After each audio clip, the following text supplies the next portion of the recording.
Kyungju professor हान को बता देती है कि एक्सपेरिमेंट के दौरान शायद कुछ गलती हो गई थी, जिसकी वजह से लीगन उसको अपनी फर्स्ट लव समझने लगा है। ये बात जानकर प्रोफेसर काफी शॉक्ड हो जाते हैं। क्योंगजू कहती है कैसा रहेगा कि हम लीगन को सब सच बता दे और कोई दूसरा सब्जेक्ट ढूंढे। रिसर्च इम्पोर्टेंट है पर हम साइड इफेक्ट को इग्नोर तो नहीं कर सकते ना। तो प्रोफेसर हान कहते हैं इथिक्स कमेटी से हमें बहुत ही मुश्किल से इसके लिए अप्रूवल मिला है। लीगन जैसा सब्जेक्ट को ढूंढने में बहुत टाइम लगेगा और हमारे पास उतना टाइम नहीं है। लीगन मेरा एक ऐसा पेशेंट है जिसको मैं पिछले 10 सालों से ऑब्जर्व कर रहा हूँ और मुझे ही पता है कि उसकी जिंदगी कैसी रही है, पर अब इस एक्सपेरिमेंट की वजह से वो अच्छी जिंदगी जी सकता है, तो मैं उसको सच बताकर उससे ये मौका छीनना नहीं चाहता। एक मिसअंडरस्टैंडिंग की वजह से हम उसकी जिंदगी फिर से वैसी नहीं बना सकते जैसी पहले थी। तभी लीगन हॉस्पिटल आता है और वो प्रोफेसर हान के कैबिन में जाने ही वाला होता है, तभी उसको एक नर्स रोक लेती है। क्योंगजू कहती है तो आप मुझसे ये कह रहे हैं कि मैं उससे झूठ कहूँ और वो लड़की बनने का नाटक करूँ जो उसकी फर्स्ट लव है। तो प्रोफेसर हान कहते हैं देखो मैं बस इतना चाहता हूँ कि पिछली बार की तरह फिर से कोई गलती ना हो। एक बात बताओ, जब तुम लीगन को देखती हो तो क्या वो खुश नहीं दिखता है? हम ये काम इसलिए कर रहे हैं ताकि लीगन जैसे दूसरे लोग भी अपनी जिंदगी में खुश रह सके। हर ट्रीटमेंट का साइड इफेक्ट होता है और उनको ठीक करना हम डॉक्टर्स का काम है। प्रोफेसर हान क्योंगजू को बहुत ज्यादा समझाते हैं और कहते हैं मैं तुमसे जबरदस्ती नहीं कर रहा, मैंने तुमसे जो कुछ भी कहा उसके बारे में सोचना और तुम्हें जो ठीक लगे वही करना। नर्स लीगन के सिर पर लगी बैंडेज को निकाल देती है और नया बैंडेज लगा देती है। क्योंगजू अपने कैबिन में बैठकर काम कर रही होती है और लीगन के बारे में ही सोच रही होती है। तभी उसको उसकी मॉम कॉल करती है और काफी गुस्सा करती है क्योंकि वो 2 हफ्तों से घर नहीं आई है। क्योंगजू कहती है आप गुस्सा क्यों हो रही हैं? मैं आपके लिए ही तो पैसे कमा रही हूँ। तो उसकी मॉम कहती है आखिर भला एक साइकाइट्रिस्ट को रात को क्या काम होता है? वैसे एक बात बताओ कि हाल फिलहाल में क्या तुम किसी लड़के से मिली? अगर ऐसी बात है तो मैं तुम्हें परेशान नहीं करूंगी। तो क्योंगजू उनसे झूठ कहती है कि वो किसी को डेट कर रही है, पर उसकी मॉम को उसकी बातों पर यकीन नहीं होता है। फिर उन दोनों में ब्रा और ब्रेस्ट को लेकर बातें होने लगती है और एक दूसरे से बहस करने लगते हैं। तभी क्योंगजू अचानक उस रूम में लीगन को देखती है जिससे वो डर जाती है। लीगन स्माइल करने लगता है तो क्योंगजू उससे पूछती है तुमने कितना सुना? लीगन बताता है कि उसने सब कुछ सुन लिया। वो कहता है आखिर तुम मेरी सासू माँ से इस तरह से बात क्यों कर रही थी? क्योंगजू कहती है आखिर तुम मेरी मॉम को सासू माँ क्यों कह रहे हो? क्या तुम्हें सोते वक्त सपना आया था? तो लीगन कहता है हाँ मुझे सपना आया था कि मैं अपनी फर्स्ट लव से मिला और उससे शादी भी की। क्योंगजू कहती है अपनी फर्स्ट लव के सपने देखना अच्छी बात है, पर मैं तुम्हारी फर्स्ट लव नहीं हूँ। तो लीगन कहता है तुम मेरी फर्स्ट लव नहीं हो और ना ही मेरी डॉक्टर,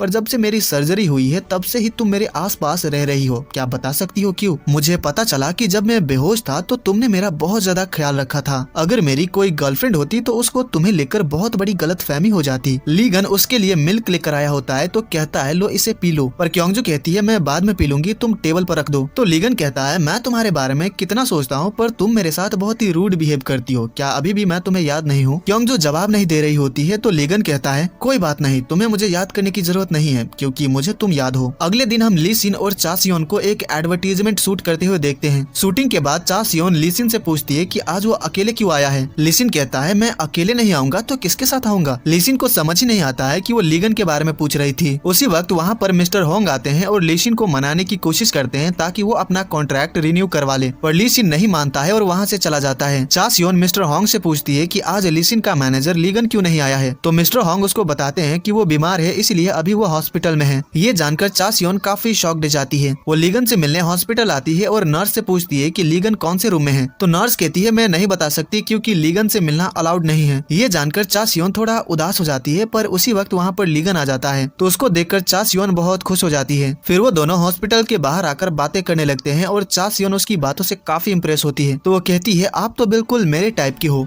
लीगन कहता है नहीं तुमने गलत कहा, मैं तो हर लड़की के टाइप का हूँ। वहाँ पर चा सियोन को कुछ फैंस मिल जाते हैं तो वो उन सभी को ऑटोग्राफ देती है। ऑटोग्राफ देने के बाद चा सियोन लीगन को एक टेनिस रैकेट गिफ्ट देती है और कहती है आप पहले कोरियन थे जिसने जूनियर वर्ल्ड चैंपियनशिप मेडल जीता था, पर जब मुझे पता चला कि आपने टेनिस छोड़ दिया है और ली सिन के मैनेजर का काम करते हैं मैं काफी शॉक्ड थी। वैसे क्या आप बता सकते हैं कि वो मेडल आपसे कैसे खो गया? ये सुनकर लीगन हैरान हो जाता है और कहता है क्या मैंने अपना मेडल खो दिया है? वो अपनी मेमोरीज वापस लाने के लिए अपने दिमाग पर बहुत ज्यादा जोर डालने लगता है जिसकी वजह से उसके सिर में बहुत ज्यादा दर्द होने लगता है और वो वहीं पर बेहोश हो जाता है। क्योंगजू डायरेक्टर से मिलने जा रही होती है तभी उसको फोन आता है और उसको लीगन की कंडीशन के बारे में पता चलता है। क्योंगजू लीगन का चेकअप करने के बाद बाहर आती है तो गुबोंग उससे पूछता है कि लीगन अब कैसा है? क्योंगजू कहती है तुम कौन हो? लीगन का गार्डियन कहाँ पर है? गुबोंग कहता है उसकी मॉम ने मुझे यहाँ पर जल्दी से पहुँचने को कहा था, मैं उसका दोस्त हूँ। गुबोंग खुद से कहने लगता है अगर मैंने उसको रीयूनियन पर जाने के लिए फोर्स न किया होता तो आज उसकी ऐसी हालत न होती। क्योंगजू से पूछती है कि क्या हुआ था, बता सकते हो? गुबोंग कहता है मेरे बहुत बार कहने पर भी वो रीयूनियन पर जाने के लिए नहीं माना, पर बाद में पता नहीं उसको क्या हुआ था वो रीयूनियन पर चला आया था। हमें रीयूनियन वाले दिन का सीन दिखाया जाता है। लीगन अपनी फर्स्ट लव को देखता है तो वो उसके पीछे जाने लगता है ताकि अपनी फीलिंग्स कन्फेस कर सके, पर पार्किंग लॉट में वो अपनी फर्स्ट लव को एक लड़के को किस करते हुए देखता है और वो लड़का लीशिन होता है, जिससे लीगन को बहुत बड़ा शॉक लगता है। लीगन बहुत ज्यादा रोता है। फिर हम लीगन को ब्रिज पर बैठा हुआ देखते हैं। गुबोंग ने कॉल किया होता है। वो पूछता है क्या तुम अपनी फर्स्ट लव से मिले? लीगन कहता है मैं उससे मिला पर अपनी फीलिंग्स कन्फेस नहीं कर पाया क्योंकि वो ऑलरेडी किसी के साथ थी। मुझसे मेरा प्यार छीन लिया गया है। गुबोंग पूछता है कि वो लड़का कौन था तो लीगन बता देता है कि वो लीशिन था। गुबोंग क्योंगजू से कहता है उसने अपना पहला प्यार खो दिया और वो लड़का उसका बहुत करीबी इंसान है। मुझे उसके लिए बहुत बुरा लगता है क्योंकि जब से उसने टेनिस खेलना छोड़ा है उसने अपना सब कुछ खो दिया है। क्योंगजू अपने मन में कहती है तो इसका मतलब उसकी फर्स्ट लव बैड मेमोरी बन गई। क्योंगजू को भी लीगन के लिए बुरा लगने लगता है। रात को जब क्योंगजू लीगन को देखने आती है तो उसके पास उसकी मॉम बैठी होती है। क्योंगजू को देखकर लीगन की मॉम कहती है अजीब है ना, अपने बेटे को ऐसी हालत में देखकर भी मेरे आंखों से आंसू का एक बूंद तक नहीं गिरा। तुम्हें शायद ऐसा भी लग सकता है कि कहीं मैं इसकी सौतेली माँ तो नहीं। मुझे नहीं लगता कि उस दिन के बाद मैं अपने बच्चों के सामने कभी रोई हूँ। जिस दिन मुझे पता चला कि लीगन फिर कभी टेनिस नहीं खेल पाएगा मैं उसको अकेला छोड़कर चली गई। उस दिन मैंने खुद से प्रॉमिस किया था कि मैं कभी भी अपने बच्चों के सामने कमजोर नहीं पड़ूंगी ताकि वो मेरी तरह कमजोर न बने। मैं भी एक फॉर्मर एथलीट हूँ। मुझे लगा कि अपने बच्चों को स्ट्रॉन्ग बनाकर मुझे बड़ा करना चाहिए, पर इस तरह से मैं लीगन के लिए कोल्ड हार्टेड मदर बन गई। जिस रात को एक्सीडेंट हुआ था लीगन ने मुझसे कुछ कहा था। फिर हमें उस दिन का सीन दिखाया जाता है। लीगन रीयूनियन से घर वापस आता है तो उसके मॉम डैड और लीशिन खाना खा रहे होते हैं। लीगन को देखकर उसके डैड कहते हैं तो तुम आ गए, तुम्हारी दादी ने तुम्हारा फेवरेट खाना भेजा है तो आकर खा लो। लीगन की दादी ने जो खाना भेजा होता है उसकी मॉम लीशिन के प्लेट में थोड़ा रख देती है तो लीगन वो खाना अपने प्लेट में रख लेता है। उसकी मॉम फिर से लीशिन के प्लेट में खाना रखती है और लीगन फिर से ले लेता है तो उसकी मॉम गुस्सा होकर कहती है आखिर तुम ऐसा क्यों कर रहे हो? लीगन कहता है दादी ने ये खाना मेरे लिए भेजा है तो इसे सिर्फ मैं ही खाऊंगा। उसकी मॉम कहती है अगर ऐसी बात है तो हर रोज तुम जो खाना खाते हो वो सब लीशिन के कमाए गए पैसों से आता है। तुम जिस चम्मच से खाना खा रहे हो, जिस कुर्सी पर बैठे हो और जिस घर में रहते हो सब कुछ लीशिन का है। दादी ने तुम्हारे लिए खाना भेजा है पर थोड़ा लीशिन खा लेगा तो क्या ही हो जाएगा, पता नहीं आज तुम्हें क्या हो गया है। उसके डैड भी उसको समझाने लगते हैं कि उसको लीशिन के साथ ऐसा नहीं करना चाहिए। लीशिन दादी का भेजा हुआ खाना लेने जाता है तो लीगन उसको नहीं लेने देता है और चिल्लाकर कहता है मैंने कहा ना ये खाना मेरा है तो इसे टच मत करो। ऐसा करने पर उसकी मॉम उसके ऊपर बहुत ज्यादा गुस्सा करती है और उसको ताना मारती है कि वो अपने छोटे भाई के बिना कुछ भी नहीं है, वो किसी काम का नहीं है। ये सुनकर लीगन को बहुत बुरा लगता है। वो कहता है मैं भी तो आपका बेटा हूँ, मुझसे ऐसे बात मत करिए, मैं भी तो इस परिवार का बेटा हूँ, पर आप हमेशा मुझे ही क्यों ताना मारती रहती हैं? आपको पता है बचपन में हमेशा मेरे बैग में एक छाता रहता था क्योंकि मुझे पता था कि अगर बारिश हुई तो मुझे लेने के लिए कोई नहीं आने वाला। लीशिन जब दिन रात ट्रेनिंग करता है तो आप उसे देखने जाती है, पर आप मेरी एंट्रेंस सेरेमनी, ग्रेजुएशन सेरेमनी, यहाँ तक कि मेरे बर्थडे पर भी कभी नहीं आई। मुझे स्कूल में बुली करते थे, मुझे बहुत मारते थे। क्या आपको पता है क्यों? क्योंकि मैं लीशिन का बड़ा भाई था। ऐसा नहीं था कि मैं खुद को प्रोटेक्ट नहीं कर सकता था, पर अगर मैं उन लड़कों को मारता तो उससे मेरे भाई की बदनामी होती और उसे सफर करना पड़ता। मेरे सांस लेने पर भी लोग मुझे लीशिन से कंपेयर करते हैं।